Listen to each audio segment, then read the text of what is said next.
Hello friends. तर बघा, मागच्या व्हिडिओमध्ये आपण बघितले की प्रॅक्टिस सेट 6.2मधला क्वेश्चन नंबर 2 आणि क्वेश्चन नंबर 3 आणि त्याचा जो आधी व्हिडिओ बघितला आहे त्याच्यामध्ये आपण बघितले मीडियन काढायचे जो इंट्रोडक्शनचा व्हिडिओ टाकला आहे बघा. त्याच्यामध्ये आपण बघितले मीडियन कुणाला म्हणायचं, त्याच्यानंतर त्याचा फॉर्म्युला, त्याच्यानंतर कोणत्या व्हॅल्यूला काय म्हणायचं आणि त्याच्यामध्ये क्वेश्चन नंबर 1 बघितला आहे. असं एकूण आपण 3 क्वेश्चन बघितले आहेत आणि आजच्या व्हिडिओमध्ये बघणार आहे आपण क्वेश्चन नंबर 4. आता क्वेश्चन नंबर 4मध्ये पण आपल्याला काय काढायचं आहे, तर तुम्हाला इन्फॉर्मेशन दिली आणि त्याच्यावरून काय काढायचं आहे, तर मीडियन काढायचं आहे. आता कशाची इन्फॉर्मेशन दिली आहे बघा, तर नंबर ऑफ बल्ब्स 1000मध्ये दिलेत आणि त्याचे क्लास दिलेत आणि फ्रिक्वेन्सीमध्ये नंबर ऑफ फॅक्टरीज म्हणजे फॅक्टरीजचे आपल्याला काय दिला, नंबर्स दिल्यात. आता बघा, मीडियन कसा काढायचा, मीडियन क्लास कुणाला म्हणायचा, हे सगळं आपण आधीच्या व्हिडिओमध्ये एक्सप्लेन केलं आहे. क्लास कंटिन्युअस कुणाला म्हणायचं, डिसकंटिन्युअस क्लास कुणाला म्हणायचं, जर क्लास डिसकंटिन्युअस असतील तर त्याचं कन्व्हर्जन कंटिन्युअस क्लासमध्ये कसं करायचं, हे सगळं आपण मागच्या व्हिडिओमध्ये बघितलेलं आहे. जर तुम्ही तो व्हिडिओ बघितला नसेल तर जाऊन नक्कीच बघा, कमेंट बॉक्समध्ये त्याची लिंक दिलेली आहे. आता बघा, पहिल्यांदा मीडियन काढताना तुम्ही काय चेक करणार आहात की क्लास कंटिन्युअस आहेत का नाही. बघा, 30 to 40, 40 to 50, 50 to 60 म्हणजे क्लास आपले कंटिन्युअस आहेत का नाही. 40 to 50, त्यानंतर ना 50 to 60 म्हणजे बघा,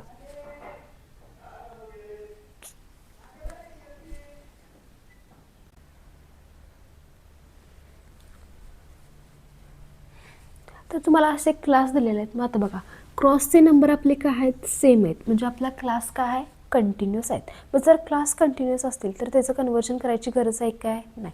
मग पहिल्यांदा आपण मीडियन काढताना काय चेक करायचं की क्लास कंटिन्युअस आहेत का नाहीत. जर प्रश्नामध्ये क्लास कंटिन्युअस दिले असतील तर आपण एकूण 3 कॉलम करणार आहे आणि जर प्रश्नामध्ये क्लास डिसकंटिन्युअस असतील तर एकूण 4 कॉलम करणार आहे. आता ह्याच्यामध्ये प्रश्नामध्ये क्लास कंटिन्युअस दिलेले आहेत, मग आपण किती कॉलम करणार आहे, तर 3. पहिला कॉलम असणार आहे आपला क्लास, त्यानंतर दुसरा कॉलम असणार आहे फ्रिक्वेन्सी आणि तिसरा कॉलम असणार आहे क्युम्युलेटिव्ह फ्रिक्वेन्सी लेस दॅन.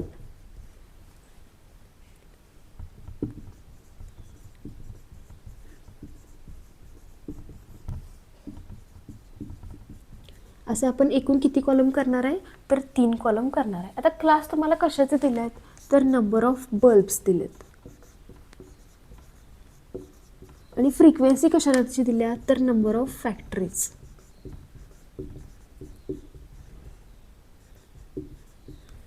ज्याचे क्लास आणि ज्याचे इन्फॉर्मेशन दिले ते लिहून घ्यायचं. आता बघा, क्लास, पहिला क्लास कुठून ते कुठूनपर्यंत दिला आहे, तर 30 to 40.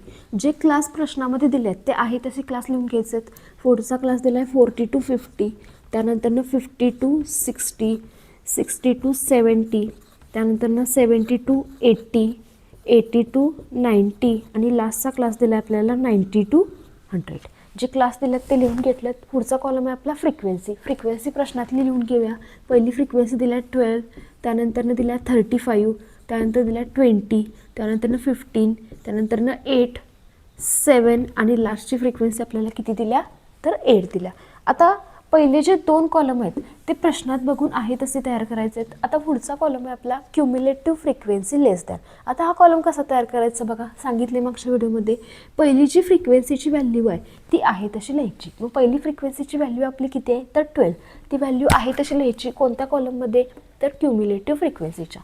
आणि ज्या ह्या क्रॉसच्या फ्रिक्वेन्सीच्या व्हॅल्यू आहेत ह्याच्यामध्ये ॲड करत जायचं. मग 12 + 35 जो इथं नंबर येईल त्याच्यामध्ये किती ॲड करणारा, इकडचा क्रॉसचा नंबर म्हणजे किती ॲड करणारा, तर 20. आता बघा, 12 + 35 म्हणजे आपला आन्सर किती येणार आहे, 47. आता 47मध्ये आपण किती ॲड करणार आहे, क्रॉसचा नंबर कोणते आहे, 20. आता बघा, 47 + 20 म्हणजे आपला आन्सर किती येणार आहे, तर 67. त्यानंतर 67मध्ये किती ॲड करणारा, क्रॉसचा नंबर किती आहे, तर 15. मग 67मध्ये 15 आन्सर ॲड केल्यावरती किती मिळणार आहे आपल्याला, तर 82. आता बघा, 82 + 8 म्हणजे आन्सर किती येणार आहे तुमचं, 90 येणार आहे. 90 + 7 म्हणजे आपला आन्सर किती मिळणार आहे तुम्हाला, 97. आणि 97 + 8 म्हणजे आपल्याला आन्सर किती मिळणार आहे, तर 105. आता आपली लास्टची व्हॅल्यू किती आल्या, तर 105. आता आपल्याला कुणाची व्हॅल्यू काढायला लागत्या, सम ऑफ फ्रिक्वेन्सी. मग सम ऑफ फ्रिक्वेन्सीला आपण काय म्हणणार आहे, एन. मग एनची व्हॅल्यू तुम्हाला सांगितलं मागच्या व्हॅल्यूमध्ये कोणती लिहायची. आता हे आपण क्रॉसला मल्टिप्लिकेशन केले म्हणजे ह्याच संख्यांची ॲडिशन इथं केल्या म्हणजे एनची आणि ह्या इथली जी शेवटची किंमत आहे ती, आणि जर ह्या संख्यांची तुम्ही ॲडिशन करून बघितली असा तर ती संख्या तुमची काय येणार आहे, तर सेम येणार आहे. म्हणजे आपली एनची व्हॅल्यू किती येणार आहे, तर 105. बघा टेबल कळालं आहे काय. आता टेबल कळाल्यानंतरनं काय लिहिणार आहे तुम्ही, की कोणाला काय म्हणायचं. आता आपल्याला मीडियन फाइंड करायचं आहे. मग मीडियन फाइंड करताना आपल्याला कुणाकुणाची व्हॅल्यू लागत्या, तर सगळ्यात आधी आपण काय फिक्स करतोय, तर मीडियन क्लास. मागच्या व्हिडिओमध्ये सांगितले की मीडियन क्लास कुणाला म्हणायचं. आता बघा मीडियन क्लास कुणाला म्हणायचं, पहिल्यांदा एनची व्हॅल्यू किती आहे बघा, एनची व्हॅल्यू आहे 105. जी एनची व्हॅल्यू आहे त्याला 2 काय करायचं, डिवाइड करायचं. तर बघा ही आली एनची व्हॅल्यू, किती व्हॅल्यू आल्या 105. आता एन अपॉन 2ची व्हॅल्यू काढा. 105 अपॉन 2. आता बघा 2 1 जा 2, 2 5 जा किती येणार आहे 10, परत 5 आहे म्हणजे 2 1 जा किती येणार, 2 2 जा किती येणार आहे 4, परत रिमाइंडर किती उरला 1. आता 2 न 1ला भाग जातोय काय, नाही. मग काय करणार आहे, पॉईंट आणि 1 0 आणि 2 5 जा किती येणार आहे 10, म्हणजे एन अपॉन 2चा आन्सर किती येणार आहे, तर 52 पॉईंट किती येणार आहे 5. आता मीडियन क्लास कुणाला म्हणायचं, जी तुमची एनची व्हॅल्यू आहे त्याच्यावरून कुणाची व्हॅल्यू काढायची, एन अपॉन 2ची, म्हणजे येणाऱ्या आन्सरला 2 काय करायचं, डिवाइड करायचं. व्हॅल्यू किती आली 52.5. आता शेवटचा जो कॉलम आहे तुमचा फ्रिक्वेन्सी, क्युम्युलेटिव्ह फ्रिक्वेन्सीचा, त्या कॉलममध्ये बघायचं की एन अपॉन 2ची जी व्हॅल्यू आली आहे ती कोणत्या दोन संख्यांच्या मध्ये येत्या. आता बघा 52.5. मग 52.5 कोणाच्या मध्ये येणार आहे बघा, 47 आणि 67च्या मध्ये कोणती संख्या येणार आहे आपली 52.5. मग त्यातला जो ग्रेटर नंबर आहे तो नंबर घ्यायचा. मग 47 ग्रेटर आहे का 67 ग्रेटर आहे, तर 67. मग जो तो 67चा पूर्ण क्लास आहे त्या क्लासला म्हणायचं मीडियन क्लास. त्या क्लासला कोणता क्लास म्हणायचं, मीडियन क्लास. आणि जो तुम्ही मीडियन क्लास फिक्स करणार आहे त्याला असा काय करायचा, बॉक्स करायचा. बघा तुमच्या लक्षात आलं काय की मीडियन क्लास कुणाला म्हणायचं. पहिल्यांदा एनची व्हॅल्यू काढायचं, जी एनची व्हॅल्यू येईल त्याला कितीनं डिवाइड करायचं, 2. जे आन्सर येईल ते आन्सर क्युम्युलेटिव्ह फ्रिक्वेन्सीच्या कॉलममध्ये बघायचं की कोणत्या दोन संख्यांच्या मध्ये येते. मग 52.5 कोणाच्या मध्ये येणार आहे, 47 आणि 67. त्याच्यातला ग्रेटर नंबर घ्यायचा म्हणजे कोणता येणार आहे 67. आणि तो जो 67चा पूर्ण क्लास आहे त्याला कोणता क्लास म्हणणार आहे आपण, तर मीडियन क्लास. म्हणजे मीडियन क्लास कोणता येणार आहे आपला, मीडियन क्लास कोणता येणार आहे 50 to 60. हा आपला काय येणार आहे मीडियन क्लास. आता बघा फॉर्म्युल्यामध्ये आपल्याला कुणाकुणाच्या व्हॅल्यू लागतात. पहिली व्हॅल्यू लागतात ती म्हणजे एलची. एल कुणाला म्हणायचं, तर lower limit of the median class. आता आपला हे मीडियन क्लास कोणता आला आहे 50 to 60. मग त्याचं लोअर लिमिट किती आहे, तर 50. म्हणजे एलला कोणतं लिमिट म्हणणार आहे, लोअर लिमिट. त्यानंतर आणि कुणाची व्हॅल्यू लागते आपल्याला, एफची व्हॅल्यू लागते. मग एफ कुणाला म्हणणारा, तर फ्रिक्वेन्सी ऑफ मीडियन क्लास. आता हा माझा मीडियन क्लास आहे त्याची फ्रिक्वेन्सी किती आहे 20. म्हणजे एफची व्हॅल्यू आपली किती येणार आहे, तर 20 येणार आहे. त्यानंतर ना अजून कुणाची व्हॅल्यू लागते एच. एच म्हणजे काय, तर क्लास इंटरवल. म्हणजे दोन क्लासमधला जो डिफरन्स आहे तो. आता बघा प्रत्येक क्लासमध्ये कितीचा डिफरन्स आहे, 30 to 40, 40 to 50. म्हणजे कितीचा डिफरन्स आहे 10चा. म्हणजे एचची व्हॅल्यू आपली किती येणार आहे, तर 10 येणार आहे. त्यानंतर ना अजून कुणाची व्हॅल्यू लागते आपल्याला, सी एफची.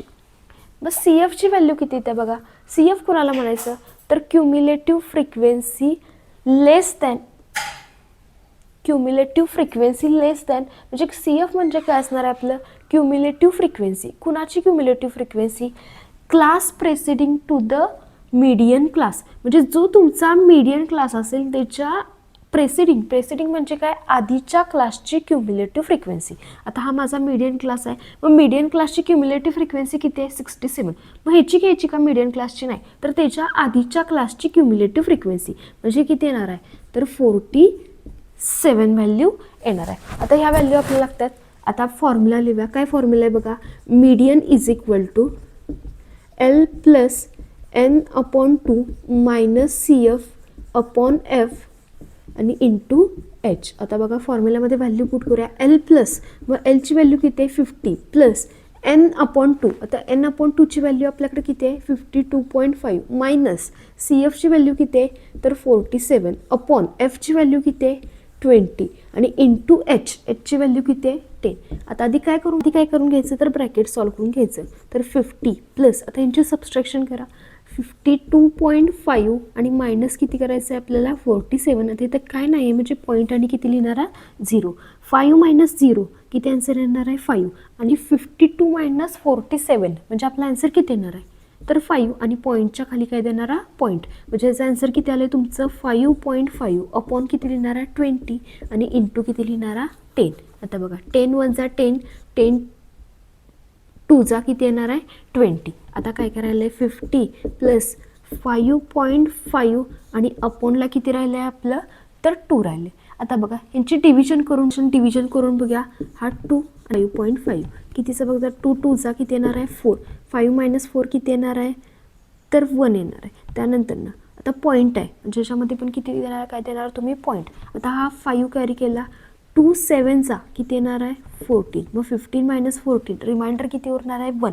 परत भाग जात नाही म्हणून एक 0 घेतलं. 2 5 जा किती येणार आहे 10 म्हणजे रिमाइंडर किती उरणार आहे आपलं 0. म्हणजे याचं आन्सर किती आलं 50 प्लस 2.75. आता बघा 50 प्लस 2 किती येणार आहे 52 आणि पॉईंट किती येणार आहे आपलं 75.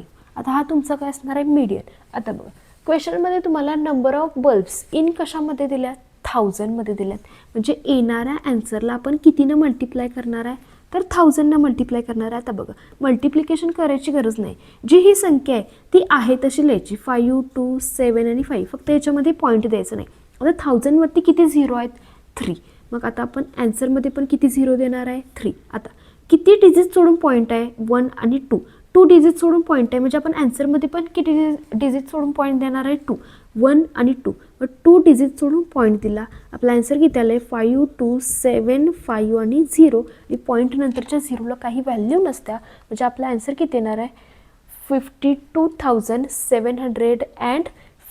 आणि तुम्हाला कशाचं दिलेत नंबर ऑफ बल्ब्स दिलेत म्हणजे एवढे तुमचे काय असणार आहेत तर बल्ब्स असणार आहेत.